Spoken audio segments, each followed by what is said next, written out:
مالک یوم الدین، اللہ تعالیٰ قیامت کے دن کا مالک ہے، آسمان کا مالک اللہ ہے، زمین کا مالک اللہ ہے، ہر ایک کے ذرے ذرے کا مالک اللہ ہے، ہر انسانیت کا مالک اللہ ہے، ساری مخلوق کا مالک تو اللہ ہے۔ یہاں پر قیامت کے دن کے مالک ہونے کا اللہ تعالیٰ نے یہاں پر ذکر کیوں فرمایا؟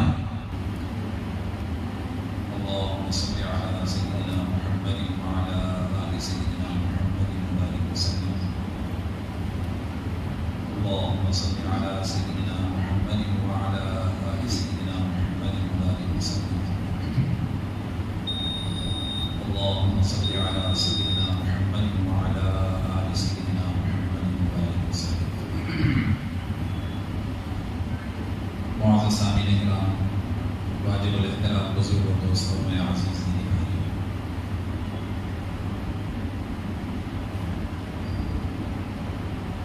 سورہ فاتحہ کی تفسیر کا سلسلہ چل رہا ہے اور 2 آیتوں کی تفسیر اب تک اللہ کے فضل و کرم سے مکمل ہوئی ہے۔ آج انشاءاللہ تیسری آیت کے تعلق سے کچھ باتیں ہمارے سامنے آئیں۔ تو پہلی آیت میں جیسے ہمیں معلوم ہے الحمدللہ رب العالمین، تمام تعریفیں اس اللہ کے لیے ہیں جو تمام جہانوں کا رب ہے، اور دوسری آیت ہے الرحمن الرحیم، جو رحمان ہے اور رحیم ہے۔ ان دونوں صفات کے تعلق سے پچھلی مرتبہ تفسیر سامنے آئی ہے۔ ان 2 آیتوں کے اندر اللہ تبارک و تعالی نے توحید کا تذکرہ فرمایا۔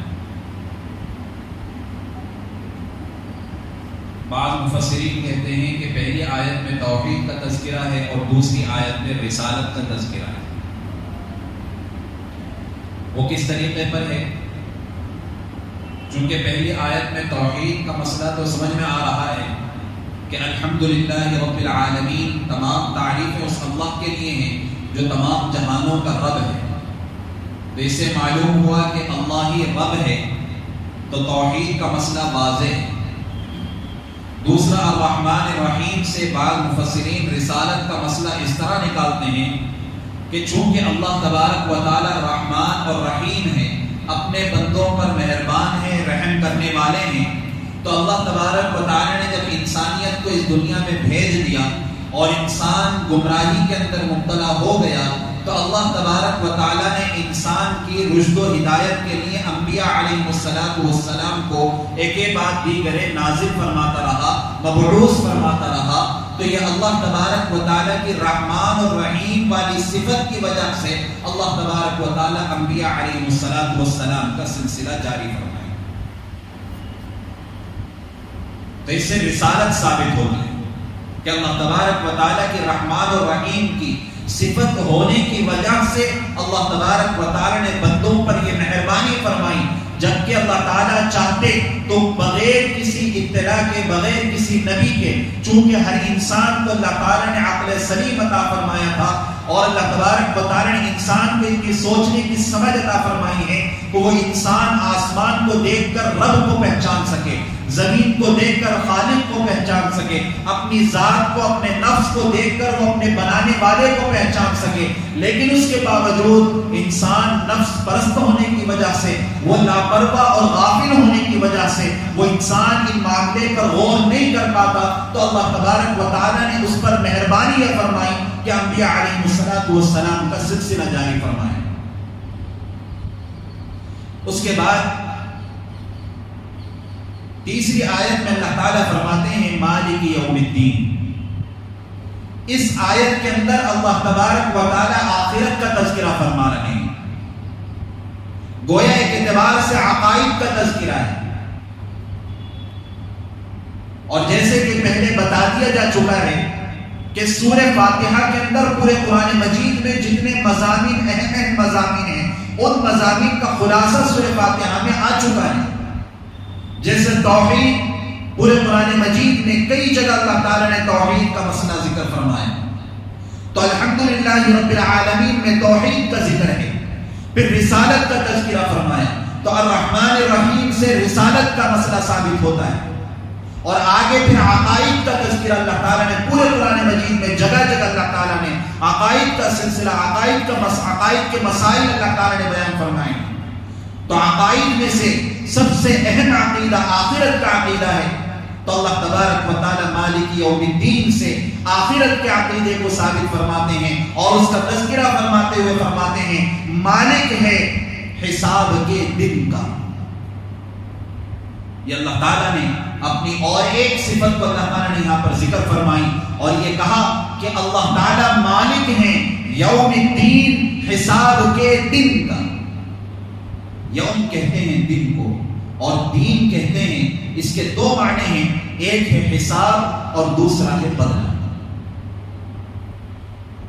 اگر کہیں کہ حساب کا دن، اس سے بھی مراد قیامت کا دن ہے، اور اگر یہ کہیں کہ بدلے کا دن، تو اس سے بھی قیامت کا دن مراد ہے۔ تو یوم الدین سے قیامت کا دن مراد ہے۔ اللہ تعالیٰ فرماتے ہیں کہ قیامت کے دن کا مالک اللہ تبارک و تعالیٰ ہے۔ یہاں پر یہ اعتراض ہو سکتا ہے، یہ پوچھا جا سکتا ہے، یہ دل میں دماغ میں یہ بات آئی ہوگی کہ ویسے تو اللہ تبارک و تعالیٰ ہر چیز کا مالک ہے، آسمان کا مالک اللہ ہے، زمین کا مالک اللہ ہے، ہر ایک کے ذرے ذرے کا مالک اللہ ہے، ہر انسانیت کا مالک اللہ ہے، ساری مخلوق کا مالک تو اللہ ہے۔ یہاں پر قیامت کے دن کے مالک ہونے کا اللہ تعالیٰ نے یہاں پر ذکر کیوں فرمایا؟ یہ کیوں کہا اللہ تعالیٰ نے کہ مالک یوم الدین، قیامت کے دن کا مالک ہے، جبکہ زمین کا مالک بھی اللہ ہے، انسانیت کے ہر ایک انسان کا مالک اللہ ہے؟ مفسرین اس کا جواب یہ دیتے ہیں کہ دنیا کے اندر اللہ تبارک و تعالیٰ نے ملکیت کو عارضی طور پر انسانوں کے لیے اللہ تعالیٰ نے رکھ دیا ہے۔ زمین کے طور پر جب مثال کے طور پر انسان سے پوچھا جائے کہ یہ زمین کا مالک کون ہے، اس ٹکڑے کا مالک کون ہے، یہ 20 اور 30 اسکوائر فٹ کا مالک کون ہے، تو وہ کہتا ہے میں اس کا مالک ہوں۔ اس گھر کا مالک کون ہے، تو وہ یہ کہتا ہے کہ میں اس کا مالک ہوں۔ اس بنگلے کا مالک کون ہے، تو وہ کہتا ہے کہ میں اس کا مالک ہوں۔ عارضی طور پر اللہ تبارک و تعالیٰ نے دنیا کی بعض چیزوں کی ملکیت اللہ تعالیٰ نے انسانوں کو لیے بھی رکھا ہے۔ جانور کے تعلق سے پوچھا جائے کہ اس کا مالک کون ہے، بیل بکری چرانے والا اس کا مالک کہتا ہے کہ ان جانوروں کا مالک میں ہوں۔ گائے اور بھینس کے مالک کو پوچھا جائے کہ اس کا مالک کون ہے، تو وہ کہتا ہے کہ اس کا مالک میں ہوں۔ یہاں تک کہ اب تو یہ دعویٰ کرنے لگ گئے ہیں کہ چاند پر بھی پہنچ کر یہ انسان دعویٰ کرتا ہے کہ چاند کا بھی مالک میں ہوں۔ یہاں تک انسان پہنچ گئی ہے۔ تو اللہ تعالیٰ نے ملکیت کو عارضی طور پر انسان کے لیے دنیا میں رکھا ہے، لیکن جب قیامت کا دن قائم ہوگا تو قیامت کے دن اللہ کے علاوہ کوئی اس قیامت کے دن کا مالک نہیں ہوگا۔ لمن الملک اليوم، اللہ تعالیٰ اعلان فرمائیں گے جب قیامت قائم ہو جائے گی، اللہ تعالیٰ پوچھیں گے لمن الملک اليوم، یہ آج کس کی بادشاہت ہے، آج کس کی ملکیت یہاں پر چلے گی؟ اس وقت صرف اور صرف اللہ تعالیٰ کی ملکیت ہوگی۔ وہاں پر انسان یہ دعویٰ نہیں کر سکتا کہ فلاں چیز کا مالک میں ہوں، فلاں مال کا مالک میں ہوں۔ وہاں پر کوئی چیز کام نہیں آ سکتی۔ وہاں پر کام آئے گے تو صرف اور صرف ہمارے اچھے اعمال کام آئیں گے۔ اگر اچھے اعمال دنیا میں نہیں ہوں گے تو پھر قیامت کے دن ہمارا بیڑا پار نہیں ہو سکتا۔ اس لیے اللہ تعالیٰ نے قیامت کا دن کا تذکرہ فرماتے ہوئے فرمایا مالک یوم الدین، اللہ تعالیٰ قیامت کے دن کا مالک ہے، کیونکہ قیامت کے دن کا مالک انسانوں میں سے کیا پوری کائنات میں سے اللہ کے علاوہ کوئی قیامت کے دن کا مالک نہیں ہو سکتا۔ تو اس لیے اللہ تعالیٰ نے مالک یوم الدین کہا، قیامت کے دن کا مالک ہے۔ اسی طرح جو لفظ دین ہے، دین کا معنی حساب، اس تعلق سے احادیث کے اندر بھی ایک حدیث میں آتا ہے، آپ علیہ الصلوۃ والسلام نے فرمایا الکیس من دان نفسہ، کہ عقل مند وہی ہے جو اپنا محاسبہ کرے، اپنا حساب لگائے۔ یہاں پر جو دان نفسہ، یہاں پر دین کا معنی، دین کا تذکرہ فرمایا حدیث کے اندر، اور دین کا معنی حساب ہے۔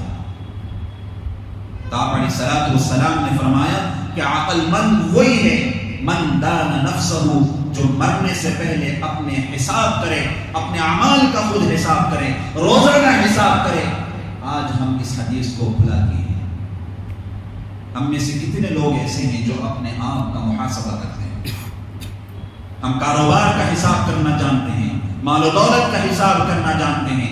صبح اٹھتے ہیں تو اسی فکر کے ساتھ ہم اٹھتے ہیں کہ آج کتنا کمانا ہے، آج کیا بیپار کرنا ہے، آج تجارت میں کس طریقے سے تجارت کریں گے تو فائدہ ہوگا، اور آج کتنا کمانا ہے. اور جب رات کو گھر پہ آتا ہے، بلکہ گھر پر آنے سے پہلے، دکان کا شٹر ڈالنے سے پہلے، اپنی دکان کو بند کرنے سے پہلے وہ پہلے اپنا حساب لگاتا ہے، ایک ایک پائی کا حساب لگاتا ہے. صبح سے لے کر شام تک کیا کیا ہوا ہے، کتنے گراہک آئے ہیں اور کتنے گراہک گئے ہیں، اور کتنا حساب لگایا اور کتنا پروفٹ کمایا، کتنا مال کمایا اور کتنا نقصان اٹھایا. یہ حساب دنیا کے اندر لگاتا ہے، لیکن انسان اپنے اعمال کا حساب لگانا بھول جاتا ہے. اسے کبھی یہ فکر نہیں ہوتی کہ آج سونے سے پہلے یہ حساب لگاؤں، آج میں نے نماز پڑھی ہے یا نہیں. اسے یہ حساب لگانے کی توفیق نہیں ہوتی کہ آج میں نے جھوٹ بولا ہے یا نہیں، آج میں نے کتنی مرتبہ جھوٹ بولا، آج میں نے کتنی مرتبہ سچ بولا، آج میں نے کس کو گالی دی ہے، آج میں نے کس کے دل کو خوش کیا ہے،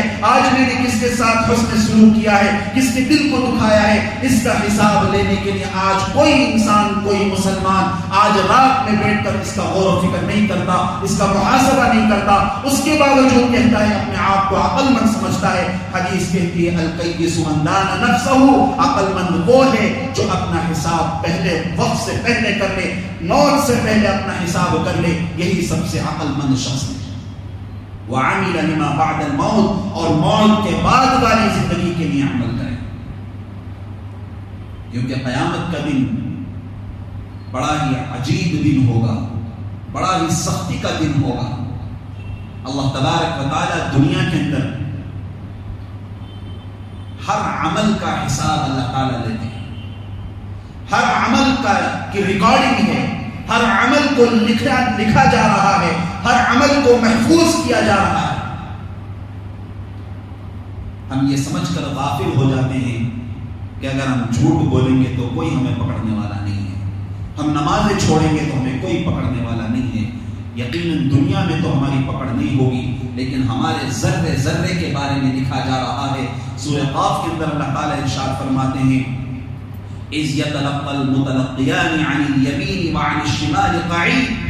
اللہ تعالیٰ دو لکھنے والے فرشتوں کو ہمارے شمال اور یمین، دائیں اور بائیں طرف اللہ تعالیٰ نے فرشتوں کو رکھ دیا ہے. وہ بیٹھے ہوئے ہیں، ساتھ میں ہیں. جہاں انسان جاتا ہے ہر انسان کے ساتھ وہ فرشتے متعین ہیں. وہ لکھتے رہتے ہیں، ہر ایک چیز کو لکھتے ہیں، ہر عمل کو لکھ رہے ہیں، چھوٹے بڑے ہر عمل کو لکھ رہے ہیں. اِذْ يَتَلَقَّى الْمُتَلَقِّيَانِ عَنِ الْيَمِينِ وَعَنِ الشِّمَالِ قَعِيدٌ مَا يَلْفِظُ مِنْ قَوْلٍ إِلَّا لَدَيْهِ رَقِيبٌ عَتِيدٌ. اپنی زبان سے اگر ایک لفظ بھی اگر نکالتا ہے، اس ایک لفظ کو بھی لکھ لیا جاتا ہے. ہم کیا سمجھتے ہیں؟ ہم جو زبان سے نکالیں گے، آج ہم کتنے لوگ ایسے ہیں بغیر سوچے سمجھے زبان نکالتے ہیں، زبان سے الفاظ نکالتے ہیں. ہم گالیاں دے رہے ہیں، برا بھلا کہہ رہے ہیں، ہم دشمنیوں پر اترے ہوئے ہیں، ہر طرح کی ہم گالیاں دیتے ہیں، برا بھلا کہتے ہیں، اور ہم یہ سمجھتے ہیں کہ ہمارا حساب و کتاب نہیں ہو رہا. اللہ تبارک و تعالی فرشتوں کو متعین کر دیا ہے، وہ عمل لکھ رہے ہیں. پوری زندگی کے اعمال متعین ہو رہے ہیں، پوری زندگی کے اعمال لکھے جا رہے ہیں. فرشتے لکھ رہے ہیں، ایک ایک عمل لکھ رہے ہیں، ذرہ ذرہ لکھ رہے ہیں، ذرا ذرا عمل لکھا جا رہا ہے. اگر ہماری زبان سے ایک لفظ بھی نکلتا ہے تو وہ بھی لکھا جا رہا ہے. ہم اگر کہیں ایک قلم بڑھاتے ہیں وہ بھی لکھا جا رہا ہے. ہمارے ہاتھوں سے اگر کوئی عمل کر رہے ہیں وہ بھی لکھا جا رہا ہے. ہر چیز کو لکھا جا رہا ہے، محفوظ کیا جا رہا ہے. آج ہمیں اس کو سمجھنے میں مشکل آنے کی ضرورت نہیں ہے. یہ تو 1400 سال پہلے اللہ تعالیٰ نے یہ کہہ دیا ہے. آج سمجھنا مشکل نہیں ہے، کیونکہ آج اتنے آلات ہمارے سامنے ہیں کہ ہم چھوٹی چھوٹی چیزوں کو ہم کس طرح سے ریکارڈ کر کے چھوٹے چھوٹے چپ کے اندر، چھوٹی چھوٹی میموری کارڈوں کے اندر اتنی بڑی بڑی چیزوں کو اندر ہم محفوظ کر لیتے ہیں. آج ہمارے لیے سمجھنا مشکل نہیں ہے. اللہ تبارک و تعالی ہر عمل کو لکھ رہا ہے، اللہ تبارک و تعالی ہر عمل کو محفوظ کروا رہا ہے. پھر کیا ہوگا؟ زمین بھی محفوظ کر رہی ہے. جس جگہ پر انسان گناہ کرتا ہے وہ جگہ پر وہ زمین بھی اس کا ریکارڈ بنا رہی ہے, زمین بھی محفوظ کر رہی ہے. اگر اچھا عمل کرتا ہے تو زمین اس کو محفوظ کر لیتی ہے, اس زمین پر اگر برا عمل کرتا ہے تو وہ بھی محفوظ کر لیتے ہیں. اللہ تعالیٰ نے چاروں طرف سے انسان کو گھیر رکھا ہے. اگر کوئی ہاتھ سے برا عمل کرتا ہے یا اچھا عمل کرتا ہے, ہاتھ اس کو محفوظ کر لیتے ہیں. آنکھوں سے برا عمل یا اچھا عمل کرتا ہے تو آنکھیں اس کی محفوظ کر لیتے ہیں. کانوں سے کوئی عمل کرتا ہے, کان اس کے محفوظ کر لیتے ہیں. زبان سے کوئی عمل کرے, زبان محفوظ کر لیتے ہیں. پیروں سے کوئی عمل کرے, پیر اس کے محفوظ کر لیتے ہیں. اللہ تعالیٰ نے ہر جگہ سیکورٹی اللہ تعالیٰ نے مقید کر دی ہے, انسان بچ کر نہیں جا سکتا. ایک ایک عمل کو قیامت کے دن لایا جائے گا. یہ قیامت کا ذکر اللہ تعالیٰ نے اسی لیے فرمایا. اللہ تعالیٰ قیامت کا دن کیوں لایا؟ قیامت کا دن اسی لیے لایا گیا تاکہ انصاف کیا جائے. حق دینے والوں کو جو حقدار ہیں ان کو حق کی جگہ پر پہنچایا جائے. جو جنت کے حقدار ہیں, جنت کے اہل ہیں, ان کو جنت میں پہنچایا جائے, اور جو جہنم کے حقدار ہیں ان کو جہنم میں پہنچایا جائے. تو اللہ تعالیٰ ہر عمل کو محفوظ فرما رہے ہیں. پھر کیا ہوگا جب انسان مرے گا تو اس کے پورے اعمال کو توق بنا کر اس کے گلے پر ڈال دیا جائے گا, اور قبر میں جائے گا تو وہ اپنے عمل کو لے کر جائے گا. وَكُلَّ إِنسَانٍ أَلْزَمْنَاهُ طَائِرَهُ فِي عُنُقِهِ وَنُخْرِجُ لَهُ يَوْمَ الْقِيَامَةِ كِتَابًا يَلْقَاهُ مَنشُورًا. اللہ تعالیٰ فرماتے ہیں وَكُلَّ إِنسَانٍ أَلْزَمْنَاهُ طَائِرَهُ فِي عُنُقِهِ, ہر انسان کا عمل اس کے گردن پر لٹکا دیا جائے گا. اس نے جب سے بالغ ہوا ہے مرنے تک جو بھی عمل کیا ہے, چاہے اچھا عمل ہو یا برا عمل ہو, اللہ تعالیٰ ان پورے اعمال کو محفوظ کر کے ان پورے اعمال کو اللہ تبارک و تعالیٰ اس کے گردن میں ڈال دیں گے, اور اس کے ساتھ وہ اپنے اعمال کے ساتھ پھر قبر میں جائے گا. یہ اللہ تعالیٰ خود فرماتے ہیں وَكُلَّ إِنسَانٍ أَلْزَمْنَاهُ طَائِرَهُ فِي عُنُقِهِ وَنُخْرِجُ لَهُ يَوْمَ الْقِيَامَةِ كِتَابًا يَلْقَاهُ مَنشُورًا. اور قیامت کے دن پھر وہ نکلے گا. وَنُخْرِجُ لَهُ يَوْمَ الْقِيَامَةِ كِتَابًا يَلْقَاهُ مَنشُورًا, کھلی ہوئی کتاب اس کے سامنے رکھ دی جائے گی. اور کیا فرمائیں گے؟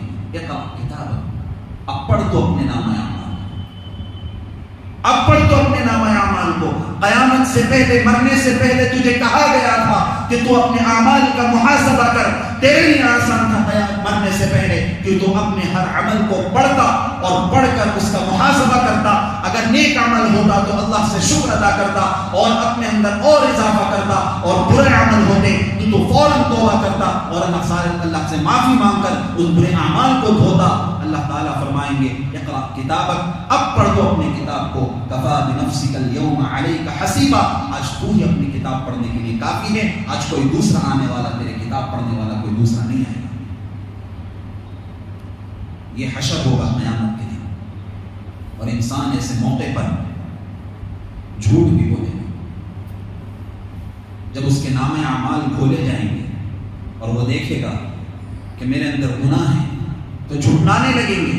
بعض ایسے لوگ بھی ہوں گے جو جھٹلانے لگے اور کہیں گے یا اللہ میں نے یہ عمل نہیں کیا. اللہ تبارک و تعالیٰ زمین کو حکم دیں گے کہ اس نے جس جگہ پر گناہ کیا ہے ثبوت نکال کے ڈال دیا جائے. یومئذ تحدث اخبارها, وہ دن یاد کرو قیامت کا دن ہوگا, زمین اپنے تمام اخبار کو, خبروں کو نکال کر سامنے رکھ دیں گے. زمین نکال کر رکھ دیں. تو یہ حشر قیامت کے دن ہوگا. اور اس کے باوجود اگر کوئی آنکھ سے اگر کسی نے گناہ کیا ہوگا, اعمال اپنے اعضاء سے اگر کوئی گناہ کیا ہوگا, جھٹلائے گا تو اللہ تبارک و تعالیٰ اپنے ہر ایک انسان کے اعضاء کو حکم دے گا. آنکھوں کو حکم دے گا, ہاتھوں کو حکم دے گا, اس کے پیروں کو حکم دے گا. قیامت کے دن ہر ایک کو زبان اللہ تعالیٰ عطا فرمائیں گے, ہر عضو اس کے خلاف گواہی دے گا. ایسے موقع پر انسان کہے گا کہ آخر تجھے ہو کیا گیا, تو میرے خلاف گواہی دے رہا ہے. اگر آنکھ خلاف گواہی دے گی تو آنکھ سے انسان کہے گا کہ میں نے تیری لذت کے لیے میں نے گناہ کیا تھا، میں تیرے لذت کے لیے میں نے بد نظری کی تھی، آج تو میرے خلاف گواہی دے رہی ہے۔ ہاتھ سے اگر کسی نے غلط عمل کیا ہوگا تو ہاتھ اس کے خلاف گواہی دیں گے، اور ہاتھ کے تعلق سے جب انسان کہے گا کہ تجھے کیا ہو گیا، تو میرے خلاف گواہی دے رہا ہے جبکہ میرے تیری لذت کے لیے میں نے گناہ کیا ہے، تو ہر عضو کو انسان وہاں پر ملامت کرے گا، ہر عضو یہی کہے گا کہ میں اپنے طاقت سے نہیں بلکہ اللہ نے مجھے طاقت دیا ہے، اللہ کی طاقت کی وجہ سے آج میں گواہی دے رہا ہوں۔ تو یہ حشر ہوگا قیامت کے دن، اليوم نختم على افواههم وتكلمنا ايديهم وتشهد ارجلهم، زبان کو بند کر دیا جائے گا، یوم نختم على افواههم، زبانوں کو بند کر دیا جائے گا۔ اس موقع پر جو بات کریں گے ہاتھ بات کریں گے اور پیر گواہی دیں گے، ایسے موقع پر ہمارا کیا حشر ہوگا۔ یہ قیامت کی چھوٹی چھوٹی سی جھلکیاں ہیں، جب قیامت کے تعلق سے جب ذکر کیا جائے، انشاءاللہ جب آگے قیامت کے تعلق سے جب آیتیں آئیں گی تب تفصیل کے ساتھ بتایا جائے گا کہ قیامت کا دن کیسا ہوگا۔ اس لیے ہمیں چاہیے کہ ہم وقت سے پہلے اپنا محاسبہ کریں، وقت سے پہلے اپنا حساب لگائیں۔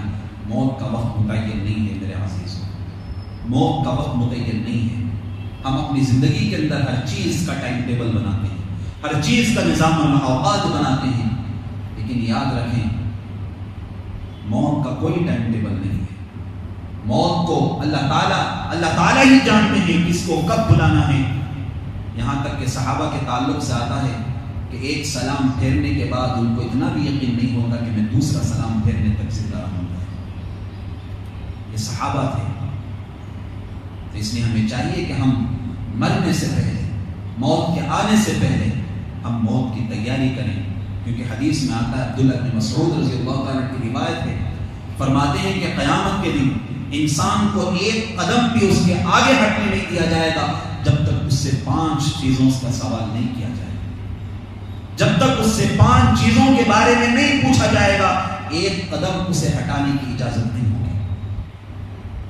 اسے پوچھا جائے گا کہ تجھے عمر دی گئی تھی، تو نے عمر کہاں پر خرچ کی، تجھے جوانی دی تھی، وہ جوانی تو نے کہاں پر لگائی، تجھے مال دیا تھا، مال کہاں سے کمایا اور مال کو کہاں پر خرچ کیا، اور 5ویں چیز ہے تجھے علم دیا تھا، تو نے اس علم پر کتنا عمل کیا۔ جب تک ان 5 چیزوں کا حساب نہیں دیں گے ایک قدم ہٹنے کی اجازت نہیں ہوگی۔ اب ہم خود سوچ لیں، اسی لیے ہمیں چاہیے کہ ہم دعا مانگیں، اے اللہ قیامت کے دن ہمیں حساب و کتاب سے بچائیں۔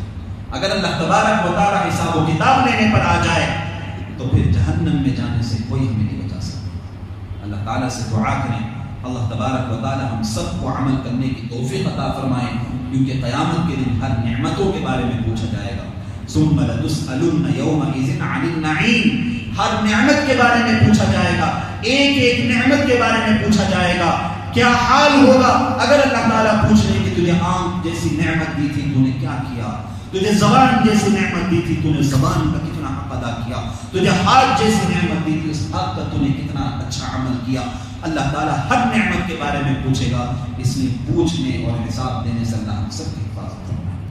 دعا فرمائے اللہ تعالیٰ ہم سب کی حفاظت فرمائے، اور قیامت کی ہولناکی سے، قیامت کے عذاب سے اللہ تعالیٰ ہم سب کی حفاظت فرمائے، اور جنت الفردوس میں اللہ تعالیٰ اعلیٰ مقام عطا فرمائے، بلا حساب و کتاب اللہ تعالیٰ جنت میں داخلہ نصیب فرمائے۔ وآخر دعوانا الحمد للہ رب العالمین۔